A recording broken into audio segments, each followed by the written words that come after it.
Assalamualaikum warahmatullahi wabarakatuh.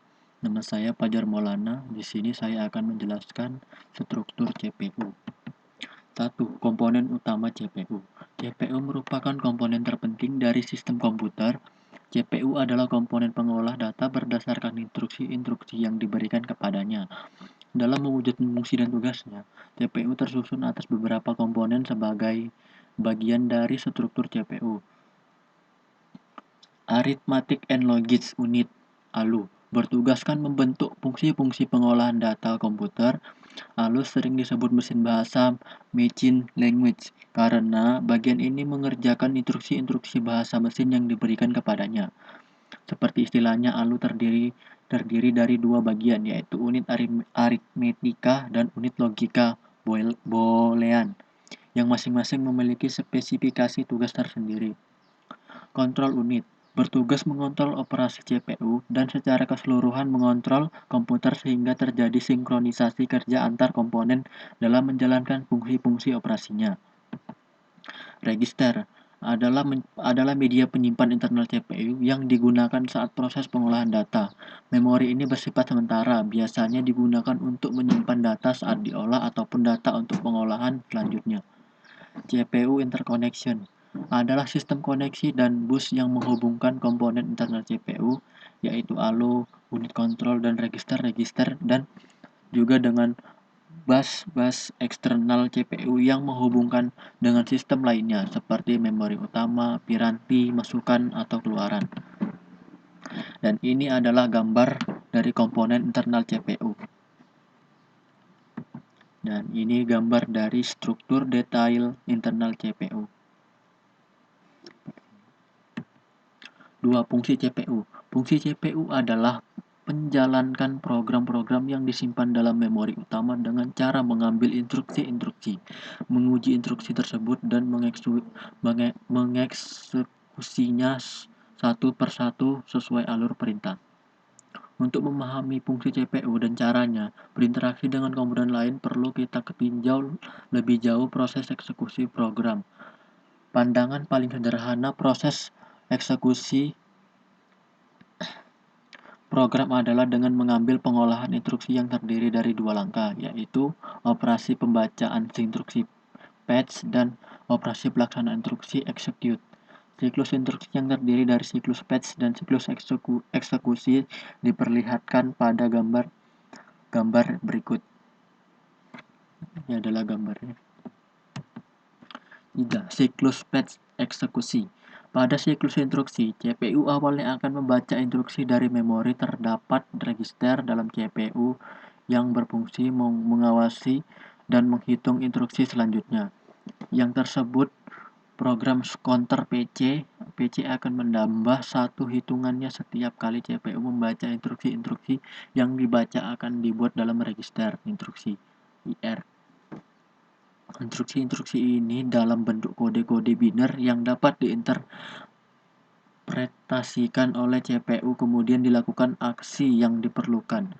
Aksi-aksi ini dikelompokkan menjadi 4 kategori, yaitu CPU, memori, perpindahan data dari CPU ke memori dan sebaliknya, CPU ke input atau output, perpindahan dari CPU ke tombol ke modul input atau output dan sebaliknya.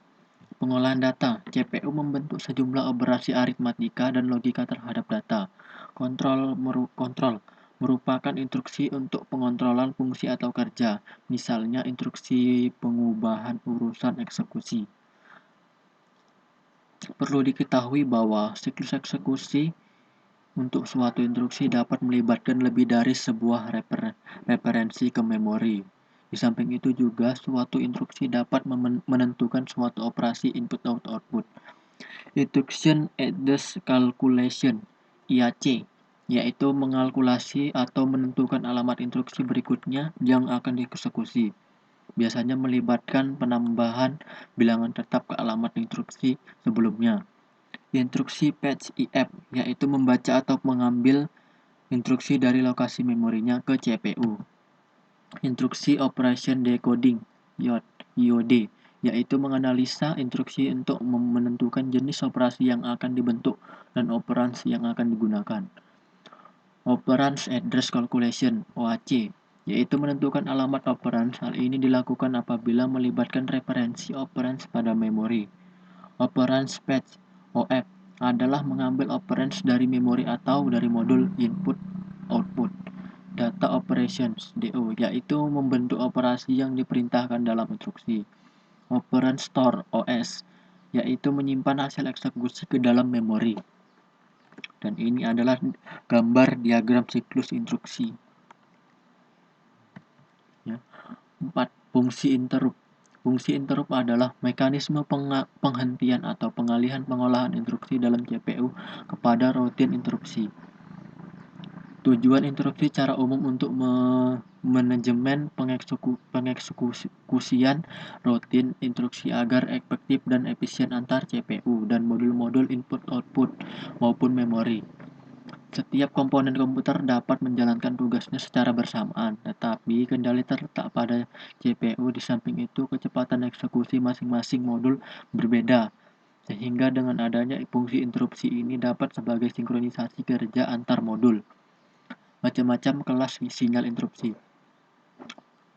Program, yaitu interupsi yang dibandingkan dengan beberapa kondisi yang terjadi pada hasil eksekusi program.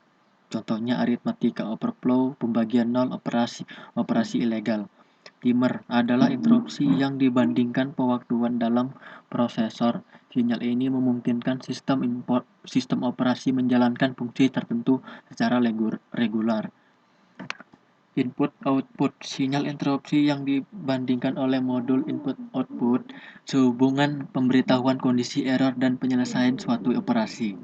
Hardware failure adalah interupsi yang dibangkitkan oleh kegagalan daya atau kesalahan prioritas memori. Dengan adanya mekanisme interupsi, prosesor dapat digunakan untuk mengeksekusi instruksi-instruksi lain.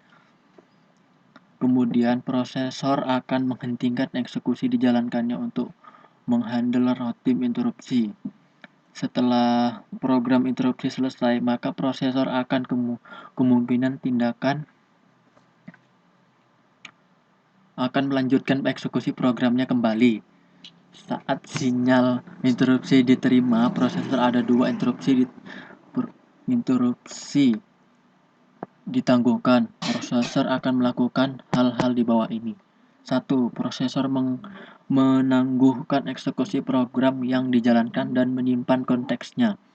Tindakan ini adalah menyimpan alamat instruksi berikutnya yang akan dieksekusi dan data lain yang relevan. 2. Prosesor menyetel program counter PC ke alamat awal routine interrupt handler. Gambar 3 35 berikut menjelaskan siklus eksekusi oleh prosesor dengan adanya fungsi interupsi. Seperti inilah gambar.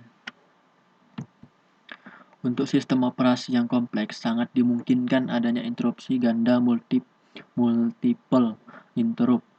Misalnya suatu komputer akan menerima permintaan interupsi saat proses pencetakan dengan printer selesai. Di samping itu, dimungkinkan dari saluran komunikasi akan mengirimkan permintaan interupsi setiap kali data tiba. Dalam hal ini, prosesor harus menangani interupsi ganda. Dan demikianlah penjelasan saya tentang struktur CPU. Lebih dan kurangnya mohon maaf. Assalamualaikum warahmatullahi wabarakatuh.